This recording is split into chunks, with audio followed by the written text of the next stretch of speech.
여러분은 지금 무엇을 바라보고 살아가고 계십니까? 우리가 무엇을 바라본다라는 것, 그것이 너무나 중요한 이유는 우리가 무엇을 바라보는지에 따라서 우리의 삶의 내용과 방향이 결정되어지기 때문이죠. 제가 고속도로를 타고 가고 있는데 얼마 전에 제 앞에 있는 차량이 마치 술 취한 사람이 운전하는 것처럼 왔다 갔다 하는 거예요. 한 차선에서 쭉 가는 것도 아니고 차선을 옮겨서 그 차에서 쭉 가는 것도 아니고 중간에서 왔다 갔다 휘청휘청 거려서 좀 이상한 것 같다 해서 제가 옆으로 빨리 지나갔습니다.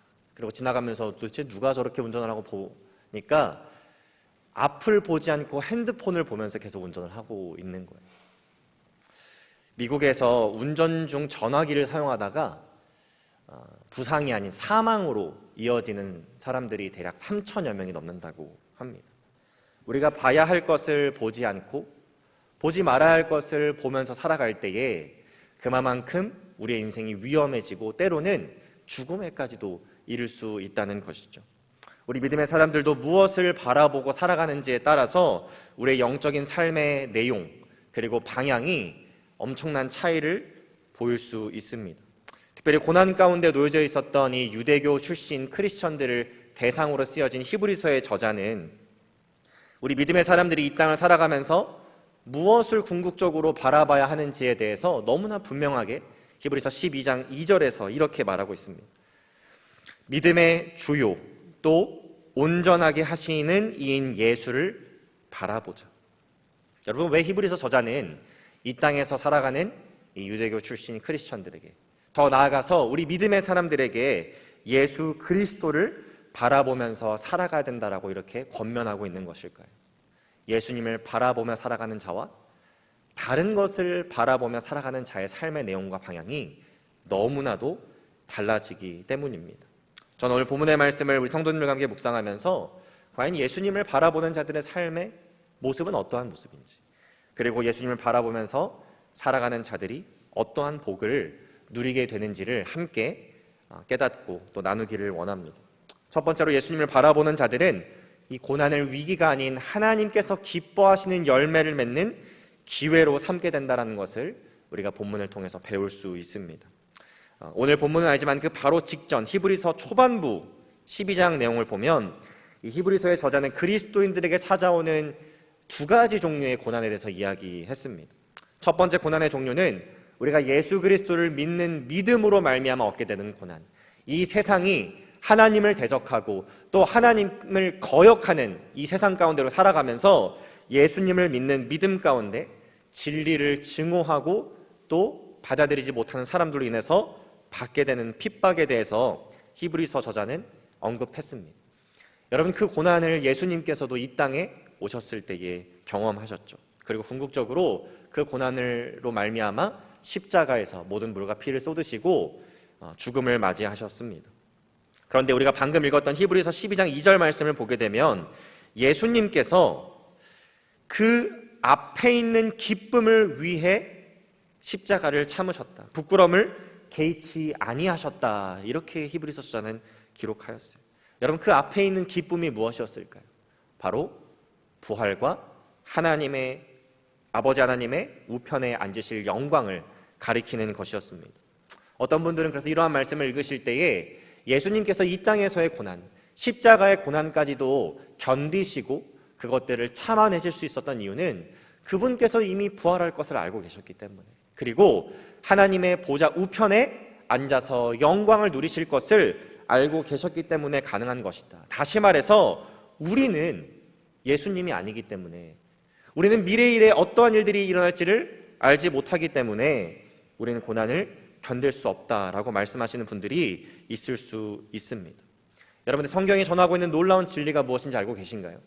우리도 예수님처럼 부활할 것이며 우리도 예수님처럼 놀라운 하늘나라의 영광을 누리게 된다는 것이 성경이 우리에게 분명히 주고 있는 약속의 말씀이라는 거예요.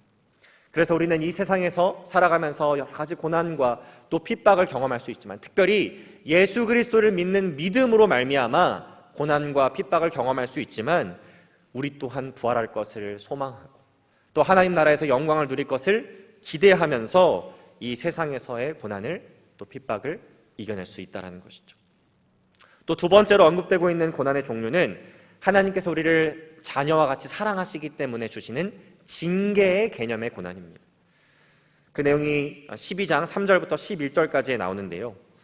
마치 아버지가 잘못된 길로 가고 있는 아들을 보면서 가만히 있을 수 없듯 그 아들을 징계하고 그 아들이 다시 on track, 제자리로 돌아올 수 있도록 징계하듯이 하나님께서는 자녀된 우리들이 다시 올바른 길로 갈 수 있도록, 하나님께서 기뻐하시는 삶의 자리로 나아갈 수 있도록 우리를 징계하신다라고 히브리서의 저자는 우리에게 알려주었습니다. 그러한 맥락에서 오늘 본문 12절 말씀을 보시면 이렇게 권면하고 있죠. 피곤한 손과 연약한 무릎을 일으켜 세우라. 그리고 이어지는 13절 말씀을 보면 너희 발을 위하여 곧은 길을 만들어 저는 다리로 하여금 어그러지지 않고 고침을 받게 하라. 어떤 그리스도인들은 고난을 당할 때 더 무너지고 더 낙심하고 더 좌절하기도 하지만 예수 그리스도를 바라볼 때에 그 고난이 우리로 하여금 다시 회복의 자리로, 다시 하나님께서 기뻐하시는 삶의 자리로, 하나님과의 관계가 더 깊어지고 더 넓어지는 아름다운 자리로 갈 수 있게 된다는 것을 지금 히브리서 저자는 말하고 있는 것입니다. 제 대학 동기 중에 같은 바이올린 교수님에게 배웠던 그레이스라는 한 친구가 있습니다. 졸업을 하고 이제 연락이 닿지 않았지만 SNS를 통해서 종종 소식을 듣게 되었는데요. 2016년도에 남편과 결혼하고 나서 채 1년이 되지 않은 시점에 콘서트에 이제 가는 길에 교통사고를 당하게 됩니다. 길을 건너고 있는데 하얀색 세단이 그대로 들이받아 버리게 된 것이죠. 그 사고로 인해서 2번의 스트로크, 그리고 브레인 데미지, 그리고 인터널 데미지가 있어서 지금까지도 사실은 회복을 하고 있는 상황입니다. 모든 것들이 회복되지 않은 상태예요. 근데 이제 가장 큰 문제는 바이올리니스트인데 왼손이 쓸 수 없는 상태가 돼버린 것입니다. 그래서 바이올리니스트의 꿈을 완전히 접어버리고 매일같이 하나님과 씨름한 거예요. 하나님 도대체 왜 나를 살려주실 거면 온전히 살려주시지 왜 저의 인생을 완전히 망가뜨리십니까? 제 꿈을 완전히 박살내 버리십니까? 매일같이 그렇게 하나님과 씨름을 했습니다. 그런데 이제 어느덧 약 7년 정도가 지나고 이제 7일 뒤에 그 친구가 쓴 책이 퍼블리시가 됩니다. 그 책의 이름은 Walking with Grace, Walk with Grace라는 책 제목이에요. 그 7년의 투병 생활 동안, 그리고 바이올리니스트로서 왼손을 쓰지 못하는 것을 알게 된 그 시간 동안 하나님께서 어떻게 세밀하게 그 친구에게 역사하셨고 또 은혜를 주셨는지에 대한 내용을 담은 책입니다. 그래서 저도 이제 7일 뒤에 그 나오는 책을 꼭 사서 읽어볼 계획을 가지고 있어요. 그 친구가 그 기간 동안 하나님께서 나에게 요구하시는 삶은 어떠한 모습일까 고민하고 또 기도하다가 이제 나와 같이 어려움 속에 있는 사람들에게 도움을 주고 싶어서 비블리컬 카운셀러의 길을 걷기로 결심하고 다시 공부를 시작하고 또 이제 서티피케이션도 받게 되는 그런 일들이 있었습니다.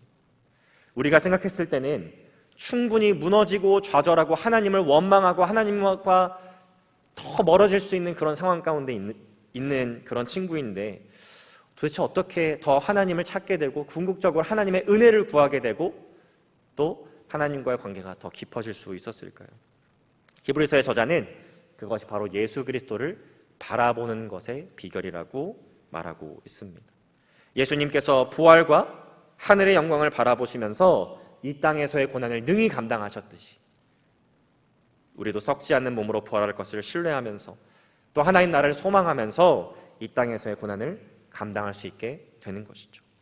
또 그 고난이라는 것이 자녀된 우리를 하나님께서 너무나 사랑하셔서 우리가 다시 올바른 길로 하나님께서 기뻐하시는 삶의 자리로 나아갈 수 있게 하는 도구라는 것을 깨달을 때 우리는 그 고난을 위기가 아닌 기회로 맞이할 수 있게 되는 것입니다. 날마다 예수님을 바라보시면서 예수님께서 가지고 계셨던 그 소망을 갖고 계시면서 하나님께서 기뻐하시는 열매를 맺는 그 기회를 고난의 상황 가운데 하나님께서 기뻐하시는 열매를 맺는 기회로 삼으시는 저와 여러분 되시기를 주님의 이름으로 축복합니다. 두 번째로 예수님을 바라보는 자들은 믿음의 형제들과 화평을 이루고요, 또 함께 진리를 붙드는 자들이라는 것을 오늘 본문의 말씀을 통해서 우리는 깨닫게 됩니다. 14절 말씀인데요, 모든 사람과 더불어 화평함과 거룩함을 이루라. 따르라. 이것이 없이는 아무도 주를 보지 못하리라. 여러분, 왜 우리가 예수님을 바라볼 때에 믿음의 형제자매들과 화평함을 이룰 수 있게 되는 것일까요? 여러분, 예수님께서 하신 사역이 화평을 이루는 사역이었습니다. 하나님과 철저하게 관계적으로 단절되어 있는 우리를 화목해 하신 이가 바로 예수 그리스도이셨고요, 또 사랑받을 자격 없고 용서받을 자격 없는 우리를 위해서 인간의 육신을 입으시는 수모를 감당하시면서까지 이 땅에 오셨고, 또 십자가에서 모든 물과 피를 쏟으시면서 우리의 죄를 사해 주시고 우리에게 구원을 허락하신 분이 바로 예수 그리스도라는 거예요. 그래서 내가 어떤 사람을 바라보면서 내가 저 사람만은 절대로 용서할 수 없다, 내가 저 사람과는 절대 신앙생활을 같이 할 수 없다, 저 사람만큼은 우리 목장에, 우리 교회에, 우리 공동체에 없었으면 좋겠다라고 말하는 것은 사랑받을 자격 없었고 용서받을 자격 없었던 나를 위해서 화평을 이루신 예수님이 바보 같은 짓, 어리석은 짓을 했다고 말하는 것과 동일하다는 것입니다. 그래서 예수님을 정말 제대로 바라보는 사람이라면 예수님과 같이 예수님의 눈을 가지고 예수님의 마음을 가지고 예수님의 심장을 가지고 내 힘으로 사랑할 수 없는 사람도, 내 힘으로 용서할 수 없는 사람도 사랑하게 되고 용서할 수 있게 된다는 거예요.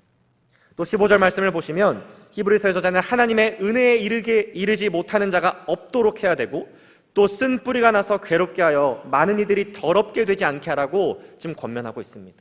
여러분, 여기서 말하는 이 쓴 뿌리는 아마도 신명기 29장 18절 그리고 19절에 나오는 그 쓴 뿌리의 의미를 갖고 있는 거고, 그 말씀을 보게 되면 신명기 29장 18절 말씀입니다. 너희 중에 남자나 여자나 가족이나 집 하나 오늘 그 마음이 우리 하나님 여호와를 떠나서 그 모든 민족의 신들에게 가서 섬길까 염려하며 독초와 쑥의 뿌리가 너희 중에 생겨서, 19절 말씀에 이 저주의 말을 듣고도 심중에 스스로 복을 빌어 이르기를 내가 내 마음이 완악하여 젖은 것과 마른 것이 멸망할지라도 내게는 평안이 있으리라 할까 함이라. 여러분, 여기서 말하는 이 쓴 뿌리와 같은 자가 누구들입니까? 진리로부터 멀어진 자들, 그리고 자신들의 죄악을 합리화하면서 어떤 죄를 지어도 내가 구원받을 수 있을 거라고 착각에 빠진 자들. 여러분, 그러한 자들이 바로 이 쓴 뿌리와 같은 자들입니다. 여러분, 예수님을 바라보는 사람들, 또 예수님을 바라보는 공동체는 왜 계속해서 하나님의 은혜를 구하는 일에 최선을 다해야 되고, 또 죄를 합리화하고 진리로부터 멀어진 것들을 자꾸 말하고 사람들을 현혹시키는 자들을 징계하고 제하는 일들을 해야 할까요? 여러 가지 이유가 있겠지만 디모데후서 2장 17절을 보게 되면 공동체 안에서 끊임없이 경건하지 않아도 된다는 것을 말하는 사람들, 그리고 진리가 아닌 비진리를 선포하고 사람들을 현혹하고 유혹하는 두 명의 인물이 나오게 되는데, 바로 후메네오와 또 빌레도라는 인물입니다. 그런데 2장 17절 말씀을 보게 되면 그들의 말이 뭐와 같이 퍼져나간다고 말하냐면 암덩어리처럼, 악성 종양과 같이 그들의 말이 공동체 안에서 퍼져나간다라고 바울이 말하고 있어요. 암은 언제 발견하고 치료하는 게 좋습니까? 온몸에 다 전이가 되어서 머리부터 발끝까지 암덩어리가 퍼졌을 때, 여러분, 그때 발견하고 치료하는 게 좋을까요? 아니면 초기 증상 때 발견하고 치료하는 게 좋을까요?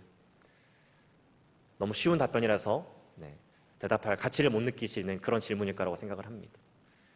초기에 발견했을 때 그 암덩어리를 제거하는 것이 암 치료의 최고의 치료 방법입니다. 머리부터 발끝까지 전이 되었을 때, 장기에 퍼졌을 때 암을 치료한다는 것은 현대의학으로는 아직 불가능한 그런 상황인 것이죠. 여러분, 경건을 추구하지 않는 삶을 정당하는 사람들, 그리고 잘못된 교리를 전하고 진리로부터 멀어져도 된다는 것을 다른 사람들에게 말하는 사람들, 여러분, 그 사람들을 우리가 주시해야 되고, 그러한 것들이 교회 공동체 안에서 자연스러워지지 않도록 우리가 노력해야 되는 이유는 바로 그것이 우리 공동체와 교회를, 또 우리 성도님들을 보호하는 일이기 때문인 것입니다. 그렇지 않으면 오늘 우리 본문처럼 성도님들이 은혜를 구하는 삶이 아니라 어느 순간부터 내 육신의 정욕을 따라가며 하나님께서 기뻐하시는 삶으로부터 멀어지는 일들이 있을 수 있게 되는 것이죠. 여러분, 예수님을 바라보시면서 날마다 더욱더 하나님의 은혜를 구하시기를 주님의 이름으로 축복드립니다. 그리고 더욱더 진리 가운데 거하셔서 그 어떤 유혹과 미혹에도 흔들리지 않는 저와 우리 모든 성도님들 되시기를 주님의 이름으로 축복합니다. 마지막으로 예수님을 바라보는 자들은 끊임없이 죄를 멀리하고 거룩을 쫓는 자들임을 우리가 배울 수 있습니다. 특별히 16절 말씀에 보면 히브리서의 저자는 음행을 피하라 라고 말하고 있어요. 음행을 멀리하라, 성적인 죄악을 멀리하라고 권면하고 있는 것입니다. 여러분, 이 당시에도 지금과 마찬가지로 가장 그 사람들에게 많이 깊숙하게 들어가 있었던 죄악의 문제가 바로 이 성적인 죄악이었다라는 거예요. 근친상간, 동성애, 창녀와 합하는 일들, 간음하고 배우자를 배신한 일들이 지금 오늘날에만 일어나는 것이 아니라 이 시대에도 팽배했다라는 것입니다. 특별히 교회 안에서도 그러한 죄악의 문제가 있었다라는 것. 여러분, 히브리서의 저자는 이 성적인 죄악의 무서움을 에서 이야기에 비유하고 있습니다. 이 에서의 이야기는 우리가 너무나도 잘 알고 있는 이야기죠. 밖에서 돌아와서 너무 배가 고픈 나머지 이 팥죽을 달라고 말하기 시작합니다. 너무너무 배가 고파서 심지어 장자권을 팔라고 말하는 동생에게 장자권을 내어줄 테니 제발 나에게 먹을 것을 달라, 이렇게 에서가 말을 하죠. 그래서 장자권을 동생에게 팔아버리게 됩니다. 여러분, 장자권이 어떠한 권리를 주고 있나요? 그 가문을 잇는 리더로서의 권리를 주고 있습니다. 그리고 다른 아들에 비해서 2배나 더 상속금을 받을 수 있는 권리를 주고 있는 것이 이 장자권이라는 것. 그 배고픔을 잠깐만 견디면 되는데, 그리고 조금만 내가 노력해서 음식을 구하면 되는데, 그럼 그걸 참지 못해서 배고픔을 채우는 것보다 훨씬 더 가치 있는 장자권을 쉽게 팔아버리고 포기한 사람이 바로 에서라는 거예요. 여러분, 우리도 그 잠깐의 육신의 달콤함을 위해서 훨씬 더 가치 있고 귀한 이 거룩을 쫓는 삶의 모습을 포기할 때가 너무나 많이 있습니다. 여러분, 종종 목회자들 중에 잠깐의 그 유혹을 이기지 못하고 성도들과 부적절한 성적인 관계를 맺는, 그래서 가정이 파괴되고 목회지에서 쫓겨나게 되고 그동안 수고하고 애쓴 모든 것들이 부정당하게 되는 목회자들이 얼마나 많이 있습니까? 여러분, 사회에서도 저명한 사람들 중에 그들이 얼마나 성적으로 문란했는지가 드러나서 그동안 그들이 일구어오고 성취했던 모든 것들이 한 번에 다 무너지고 또 그들의 삶이 부정당하게 되는 일들이 얼마나 많이 있나요? 사실 우리가 삶을 살아가면서 일구고 얻고 성취한 것보다 더 그런 것들을 잃어버리는 것보다 더 무서운 것은 우리가 그렇게 끊임없이 죄악 가운데 거하고자 할 때, 거룩을 쫓지 않고 나의 죄를 합리화하는 모습으로 살아가고자 할 때 나의 믿음이 가짜일 수도 있다는 말씀을 성경이 우리에게 주고 있다는 것입니다. 나더러 주여 주여 하는 자마다 천국에 들어갈 것이 아니라, 하나님 나라에 들어갈 것이 아니라 하나님의 뜻대로 하는 자가 하나님의 나라에 들어갈 수 있다고 예수님께서 말씀하셨을 때, 예수님께서는 선을 많이 행하고 착한 일을 많이 행해야 천국에 들어갈 수 있다고 말씀하신 것이 아니죠. 진짜 하나님의 사람들은 물론 그 정도는 다르겠지만 하나님의 사람다운 삶의 모습을 나타내게 되어 있다라는 말씀을 우리가 주시기 위해서 그 말씀을 하신 것입니다. 여러분, 예수님께서 우리의 죄로 인해서 그렇게 하실 의무가 없었음에도 불구하고 인간의 육신을 입을 수모를 겪지 않으셨어도 되신 분이었는데도 불구하고 이 땅에 오셨다라는 것, 그리고 나의 죄의 값을 대신 지불하시기 위해 십자가에서 물과 피를 쏟으셨다라는 것, 여러분, 그것을 정말 바라보고 그 은혜에 감사하는 사람이라면 죄를 지을 때마다 절대 그 죄를 합리화시킬 수 없습니다. 히브리서 6장의 말씀에 보면 그러한 행위가 마치 뭐와 같다고 말하냐면 예수님을 2번 십자가에 못 박는 것이다 라고 말하고 있어요. 내가 죄를 지을 때마다 나를 위해서 물과 피를 쏟으신 예수님을 바라볼 수 있다면, 물론 우리가 예수님처럼 sinless, 죄가 없는 상황에 돌아다라는 것은 사실 어렵겠지만 날마다 내가 성화되어지고 예수 그리스도를 닮아가는 삶을 살아가게 된다는 것입니다. 그래서 예수님을 바라보는 자들은 절대 거룩을 쫓는 삶을 포기할 수 없고, 예수님을 바라보는 자는 날마다 예수님을 닮아갈 수 있게 된다는 것이죠. 예수님을 바라보는 자들은 고난을 위기가 아닌 기회로 삼는 자들입니다. 믿음의 형제자매들과 화평의 관계를 이루는 자들입니다. 그리고 끊임없이 거룩을 향해 달려가는 자들입니다. 오늘 우리를 위해 이 땅에 오셨고 또 죽어주신 예수님을 바라보면서 고난을 기회로 삼고 믿음의 형제자매들과 화평의 관계를 이루며 주님을 닮아가시는 저와 우리 모든 성도님들 되시기를 주님 이름으로 축복합니다. 기도하겠습니다.